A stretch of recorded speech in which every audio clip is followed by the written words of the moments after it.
trabalhar para meu Senhor, levando a palavra com amor.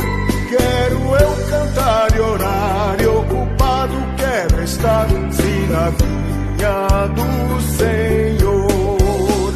Trabalhai e orai, na seara e na vinha do Senhor. Boa tarde, na santa e gloriosa paz do Senhor. Um abraço a todos os queridos irmãos ouvintes que estão atentos aqui, né, à nossa fala. E na semana passada nós abordamos sobre a vida de Daniel, um jovem diferente, né? E hoje nós estaremos meditando e falando sobre a voz profética do personagem de Elias. Hoje estamos abordando sobre Elias. É com gratidão a Deus que nós queremos chegar até você, e agradecido também a todos os novos inscritos que inscreveram no nosso canal, né? 80 mais ou menos inscritos, semana passada tivemos falando. E esse canal está direcionado aqui a todos os meus amigos, colegas de faculdade da FAITEL, que trabalharam comigo por vários anos. Estamos conectando com eles, né? Com todos vocês, agradecendo por vocês, pela saúde de vocês, pela família. Que Deus abençoe a todos, em nome de Jesus. Fique atento, compartilhe conosco esse novo comentário que queremos abordar nessa tarde com vocês sobre o profeta Elias, né? Graça e paz seja multiplicada por todos, tá bom? Que vocês sejam abençoados em Cristo Jesus. Então nós vamos falar aqui no personagem de um profeta destemido, um profeta que era considerado a voz profética, né, para essa geração. Elias, ele está inserido aqui em 3 capítulos de 1 Reis. Interessante que o capítulo 17, 18, 19, eles abordam sobre a vida, ministério, ascensão, medo, né? Decepção, depressão de um profeta corajoso como foi Elias. Tiago diz que Elias era homem semelhante a nós, sujeito ao mesmo sentimento. Então, lá Tiago 5,17 fala sobre isso aí.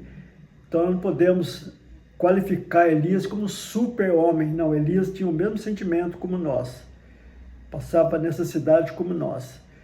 E no capítulo 17 nós temos aqui, pelo menos, uma orientação do Senhor, e temos também aqui, coube Elias aqui, 3 coisas interessantes: dependência do Senhor, permanência no Senhor e obediência no Senhor. Esses são os 3 pontos de Elias aqui, quando ele recebeu aqui a orientação do imperativo de Deus. Deus diz: vai, se esconde no ribeiro de Querite, permaneça lá e será alimentado lá. Então, ele comia, alimentava ali toda tarde o anjo, o corvo, né?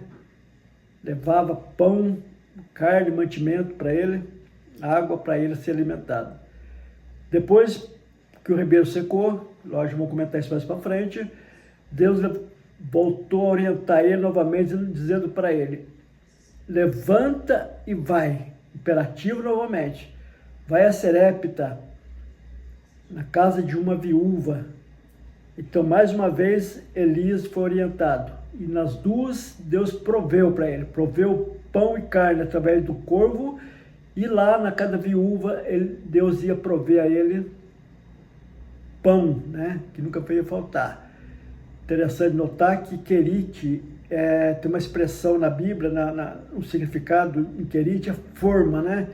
Forma. Então Elias estava na forma de Deus, dentro do padrão de Deus, né? Dentro do processo de Deus. E Deus tinha um propósito na vida dele, então ele estava passando por tudo isso. E lá em Serepta significa fornalha. Então ele saiu da da forma para a fornalha, passou por grandes provas. Depois no capítulo 18, que isso aqui é a introdução que estou fazendo com vocês, no capítulo 18 a Bíblia fala que Elias, ele enfrentou um grande desafio. Todo mundo conhece ali a história de Elias, quando ele afrontou ali o rei Acabe, toda aquela corte tremenda lá, né? O desafio ali dos 850 profetas, falsos profetas, lá no Monte Carmelo. Então lá Elias, ele enfrentou, venceu todos aqueles 850 profetas. E essa luta, esse desafio, duraram mais ou menos mais de 6 horas. A Bíblia diz que desde a manhã até o meio-dia, mais de 6 horas houve essa batalha espiritual de Elias no Monte Carmelo. Ele sozinho, venceu toda aquela hoste infernais lá, com grande poder, com grande vitória, através da sua fé em Cristo. Elias, que mais interessante, Elias fez uma oração, depois que todos os profetas se cortaram ali, lapidaram o corpo todo ali, sofreram, clamaram para o Baal, nada de responder. Elias, ele fez uma oração tão curta. A oração de Elias, ele não passou de 35 palavras. 35 palavras. E Deus respondeu com fogo ali, queimou o holocausto ali, e ele acabou então matando todos aqueles profetas, e Deus deu vitória para ele. Já no capítulo 19, aparece ali 3 momentos, né? 3 momentos. Elias saiu correndo do Monte Carmelo, foi até o deserto de Berseba, e nesse inteirinho de tempo aí, ele fez uma oração para que voltasse a chover, né?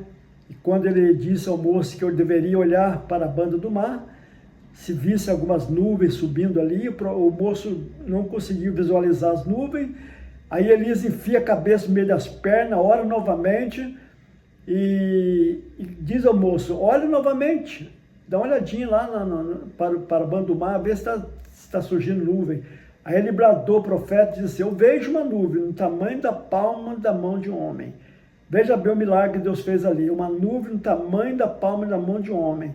Então a água caía ali, mais ou menos, não dava nem para aguar um pé de alface, né? Mas ele estava convicto que Deus estaria com ele, Deus derramaria ali um abundante torrencial de chuva. Ele diz, diga a capa para ele seu carro, descer para Jezreel, porque vai cair abundante chuva.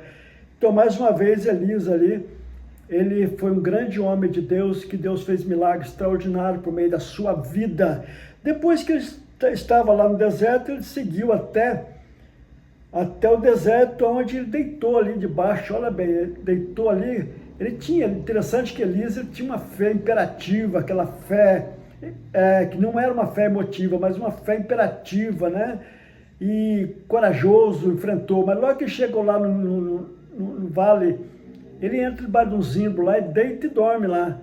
Cansado, reclamou da vida, disse que não era melhor que seus pais, pediu a morte, e disse só ele tinha ficado ali, até que o anjo ali tocou nele, bradou com ele, diz, Elias, come e bebe, porque mulhões tem a sua caminhada, rapaz. Ele olhou, tinha ali uma botija de água ali, tinha um pão assado na brasa, na cabeceira onde ele estava deitado. A Bíblia diz que ele comeu e bebeu, comeu aquele pão, bebeu aquela água e voltou a deitar novamente. E pela segunda vez o anjo bradou com ele, Elias, come e bebe, porque mulhões será a tua caminhada. Interessante que dentro da tipologia bíblica, o pão pode significar o alimento, significar palavra, sustento, né? A brasa fala de oração, ou a botija de água fala do presente do Espírito Santo. Então Deus estava ali conduzindo ele dentro da palavra, dentro da presença do Espírito Santo, e ele caminhou então, foi até o Monte Horebe, o Monte do Senhor, até que ali no Monte Horebe, ele entra numa caverna, e naquela caverna ele se esconde ali, passa uma noite naquela caverna, até que Deus o encontra e diz a ele para que deveria sair fora daquela caverna, porque Deus tinha uma missão com ele, né? Tinha uma missão muito grande com ele. Ali Deus manifestou ali em sinais extraordinários ali, como terremoto, como vento, né? Fogo, mas Deus não estava em nenhuma disso. Deus estava apenas uma voz branda, suave, calma, como ele falou com Elias. E Elias sai da caverna e Deus dá 3 incumbências para ele, que deveria voltar pelo mesmo caminho, ungir Azazel, rei da Síria, ungir Jeú, rei de Israel, e ungir Eliseu para que ficasse no lugar de Elias. Então Deus deu esse cargo para Elias, e Elias então, ele passou a ser a voz então profética para a geração, um profeta destemido que não tinha medo de nada. E Elias então, ele é um profeta, todo mundo diz, mas Elias, de onde que surgiu esse personagem Elias? Elias, ele era um tesbita, né? Que surgiu no cenário profético de Israel, para impactar o reino de Acabe como sua voz profética. Assim como um meteoro, né, aparece repentinamente com uma luz e logo desaparece, assim foi o profeta Elias, né? Apareceu no firmamento da história bíblica como grande homem de Deus, mas deixou o seu rastro para que pudéssemos seguir, né, até os dias de hoje. Ele deixou,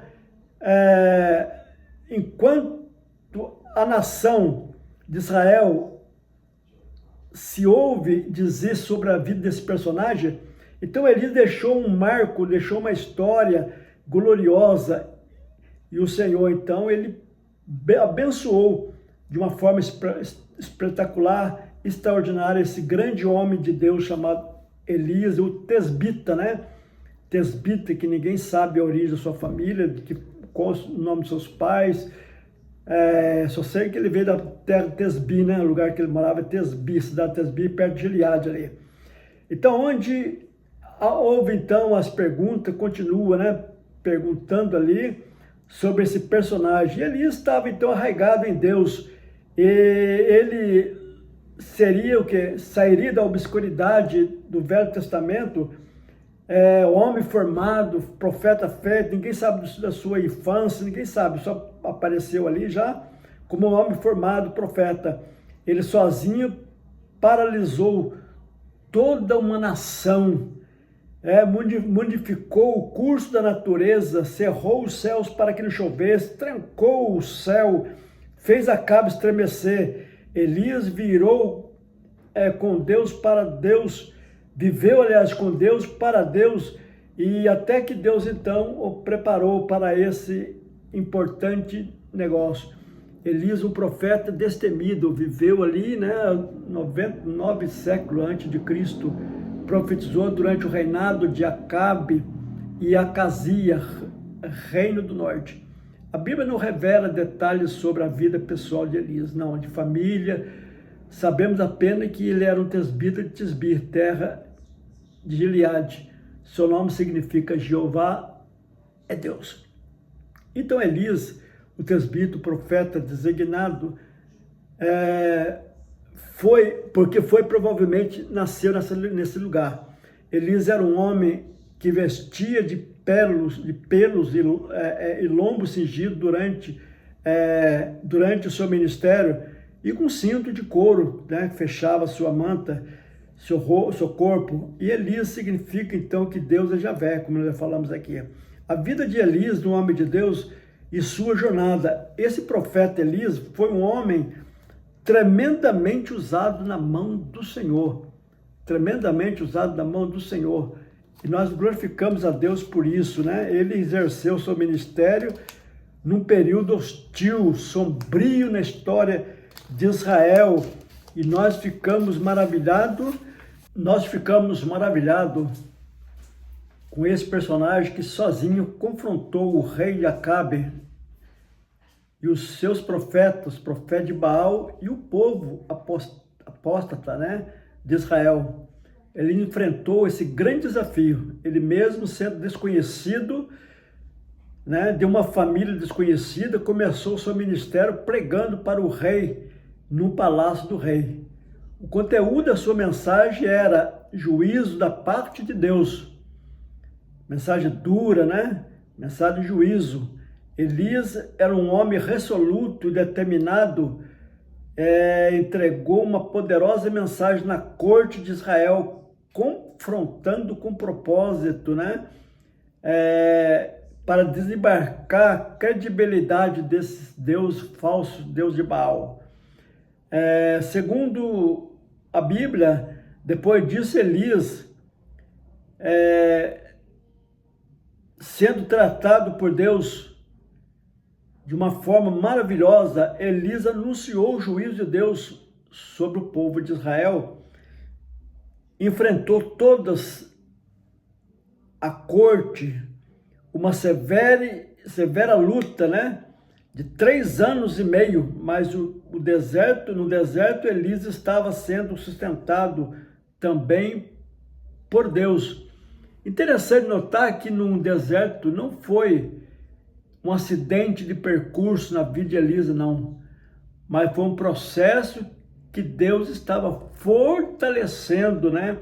Esse grande profeta, sem dúvida, no deserto Deus, antes de usá-lo, Elias aprendeu a depender mais do provedor do que da provisão. Então Elias confiava e sabia que Deus estava cuidando de tudo. No desafio que Elias estava enfrentando, ele estava sendo moldado por Deus. Deus ordenou Elias para sair do deserto e ir a Serepta, a fim de ser sustentado por uma viúva. É isso que Deus faz, né? Processo é isso mesmo, né? Deserto é isso mesmo. É interessante que a viúva estava prestes a morrer de fome. E a palavra Serepta significa fornalha, cadinho, né? E Elias passou por tudo isso aí. Na fornalha de Deus, somos corajosamente, né, usado por Deus. Elias deixou Querite, que é a forma no deserto, para atravessar a fronteira de Israel, rumo a Serepta. Ele estava correndo o risco de ser morto pelo rei Acabe. Mas Deus, que cuida e protege, livra os seus servos e sustenta, não permitiu que Elias fosse atacado, né? E lá ele multiplicou azeite e farinha da viúva. E viu também Deus trazer a vida do moço, do filho, de volta para aquela viúva, né? A viúva de Serepta. Queridos, quero que vocês meditem comigo numa frase aqui com Elias.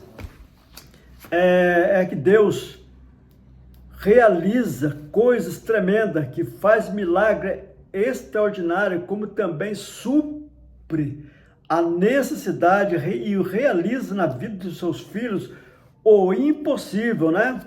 O desafio no Monte Carmelo contra os falsos profetas foi outra marca maravilhosa, que Deus preparou Elias 3 anos e meio para usá-lo no único dia, num só dia. 3 anos e meio preparando Elias para esse momento, e no único dia realizou esse encontro ali no Monte Carmelo. Ali Elias confrontou Acabe, chamou o próprio rei de perturbador. Também confrontou o povo que cocheava ali em 2 pensamentos, confrontou os profetas de Baal, chamou para um desafio. O mesmo Elias que havia orado para Deus reter a chuva, agora ora para Deus enviar fogo e provar que o Senhor é Deus. O desafio, depois que aconteceu tudo isso, Elias triunfa sobre os profetas Baal, tirando seus caminhos, sobe para o alto monte e o rosto em terra. Ele luta com Deus, clamando por chuva restauradora, né? Clama com intensidade e persevera, e logo as torrentes de água caem, molhando a terra. Esse é o nosso grande profeta, de uma voz tremenda. Elias, logo após ter triunfado no Monte Carmelo, frente aos 850 profetas, Elias agora, algo fez, né? O fogo descer, caminhou no deserto, numa jornada de um dia, fugindo de Jezabel, que ameaçava matar o profeta Elias. No deserto de Berseba, onde deixou o seu moço e se assentou debaixo de um zimbro, como já falei ali, né, antes, e ali ele, no seu ânimo, ele pede a morte, no estado de depressão, entrou em profunda depressão, deitou, dormiu debaixo daquele zimbro, mas o anjo desperta ele com algo maravilhoso, né, a botija de água, pão assado na brasa. Tudo isso aí são exemplos da vida de um homem, né? Porque milhões seria a sua jornada, a sua caminhada. Simbolicamente, os três elementos, palavra, poder e Espírito Santo agindo na vida dele. Elias viveu um momento de altos e baixos no seu ministério, né? Com tudo isso, com toda essa luta, ele tinha uma fé imperativa, racional, era corajoso, preparado, seguro da vitória, mas outra hora ele tinha uma fé emotiva, né? Duvidoso, embaraçado, pedindo para morrer. É estranho tudo isso na vida de um homem, não é verdade? Elias caminhou 40 dias, 40 noites, até o monte do Senhor, o Monte Horebe. E interessante que o 40 na Bíblia, o significado de 40 na Bíblia, é provação, preservação, preparação. Então, durante esses 40 dias, Deus estava preparando Elias para outro ministério, né? E ali ele entrou numa caverna e passou ali uma noite. Ninguém foge de Deus quando se tem uma obra a fazer. Alguns falta algum chamado, né? Algum fato acontece no chamado para fugir dessa maneira, mas ele não tinha por que fugir, né? Era um profeta que tinha realizado tantos milagres extraordinários, tantos sinais maravilhosos, não tinha por que fugir. E disse o Senhor: "O que faz aqui, Elias?" Será que Deus não sabia que ele estava ali? Sabia, né? Mas a justificativa de Elias foi para Deus, eu tenho sido, Senhor, zeloso por ti, Senhor. Tu sabe que eu tenho sido zeloso, e só eu fiquei. Mataram os profetas, derribaram os altares, só eu fiquei. E o Senhor diz: não, ainda tem 7.000 varões que não dobraram o joelho diante de Baal. Então Deus, ele sabe cuidar muito bem do seu povo, né? E nesse monte perante mim, diz o Senhor, eis que passava ali um forte vento, né? Passava um forte vento. Nesse monte perante mim, eis que passava então um forte vento que fendia os montes, né? Quebrava penha. Depois do vento, um terremoto, e depois do terremoto, um fogo. Porém, o Senhor não estava nem no vento, nem no terremoto, nem no fogo.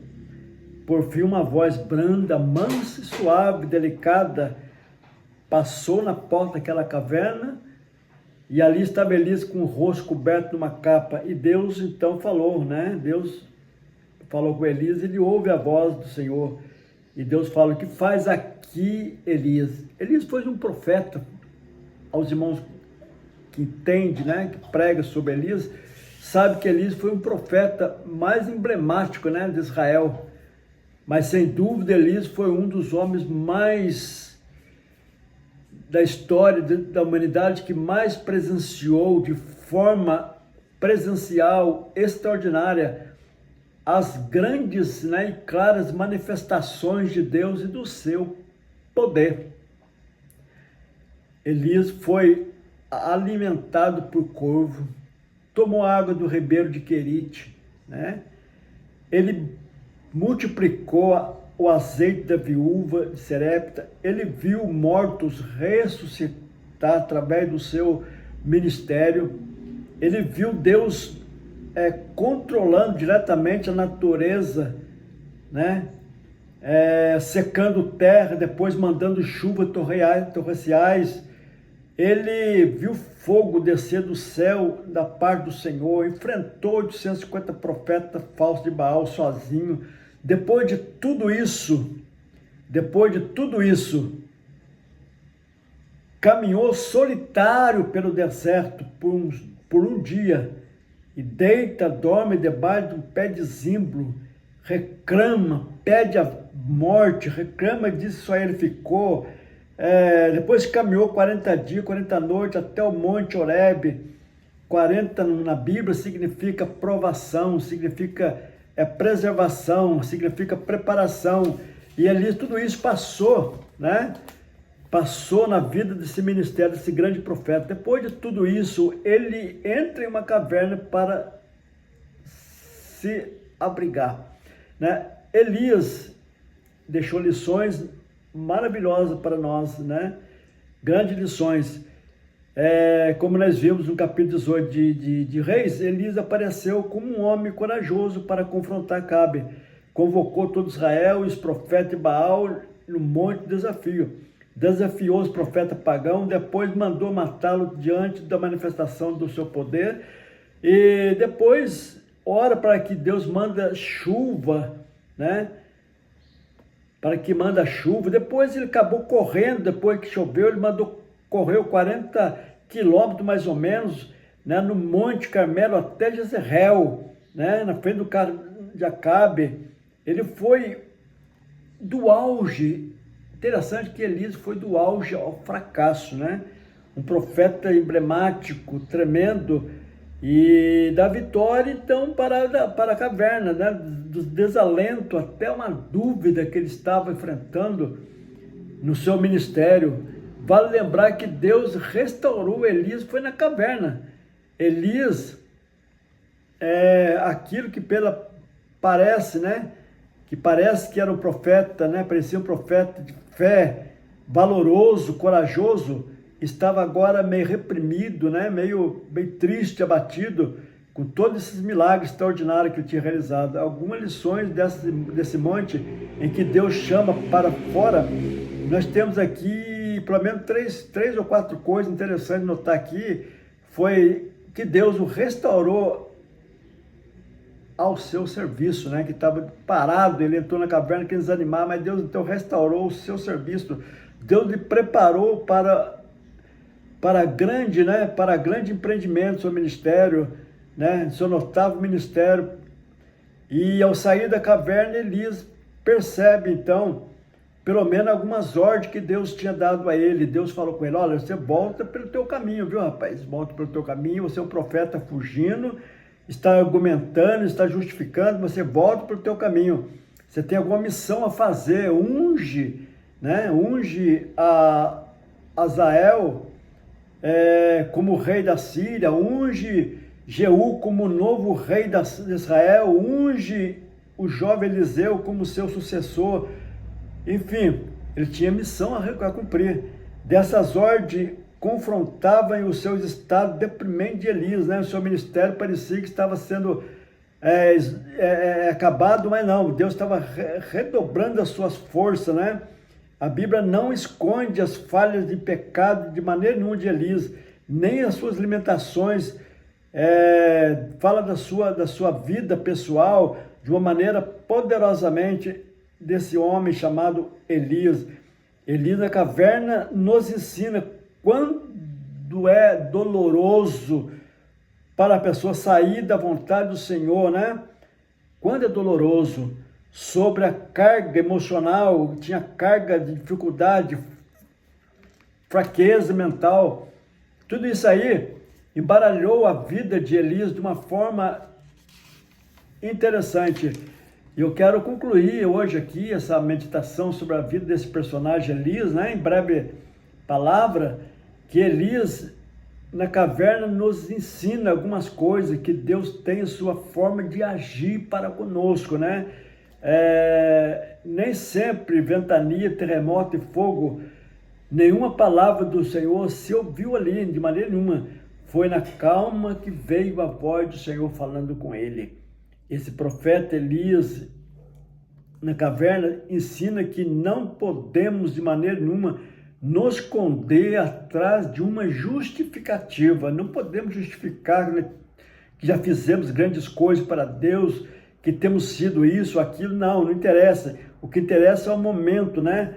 Que Deus estava querendo falar com ele. Primeiro, debaixo de um zimbro no deserto, ele orou a Deus pedindo a morte. Na caverna tentou justificar que era zeloso e fiel ao Senhor. Isso para Deus não quer dizer nada, não.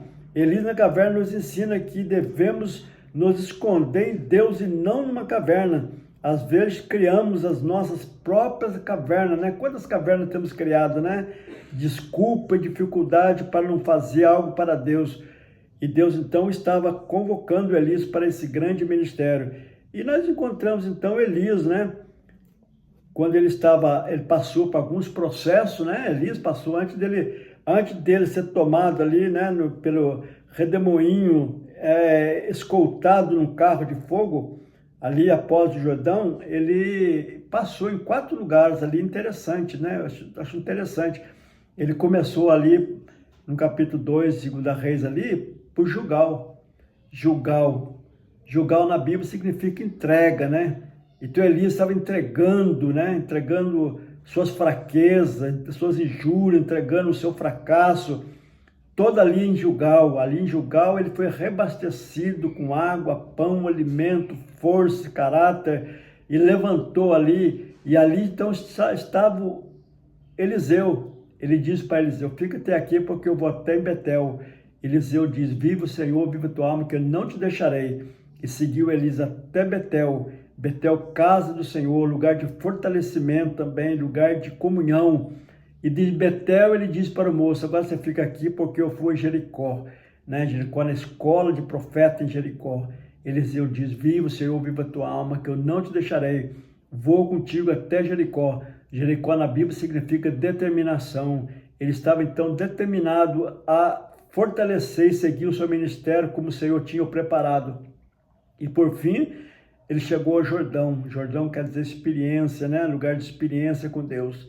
Em Jordão, ele formula uma pergunta a Eliseu: peça agora, você tem sido fiel, perseverante comigo? Peça agora, o Eliseu, o que você quer. Eliseu simplesmente pediu a porção dobrada do Espírito de Elias, não do Espírito Santo, do Espírito de Elias, né? Do ministério de Elias, do ministério profético de Elias. E Elias, ao tocar no Jordão, ao passar o Jordão, então as águas se abriram e eles foram separados por um carro, por um redemoinho, escoltado num carro de fogo, e ali então separou os dois ali no Jordão. A vida de Elias foi assim, né? Até hoje, na Bíblia, lemos em Mateus, encontramos a vida de Elias em Mateus. Marcos comentou sobre a vida de Elias. E Paulo também falou sobre a vida de Elias. E Tiago 5,17, falando que Elias é um homem sujeito à fraqueza, sujeito às intempéries, como qualquer um de nós, né? E foi mencionado ali, interessante que foi mencionado o nome de Elias no livro de Malaquias também. Malaquias fala sobre Elias, o grande profeta Elias. Que Deus abençoe a todos em nome de Jesus. Um bom fim de semana todo, que Deus abençoe. Deus lhe guarde e ajude. Até a próxima. Amém. Eu quero trabalhar para meu Senhor, levando a palavra com amor. Quero eu cantar e orar, e ocupado quero estar, se na vinha do Senhor.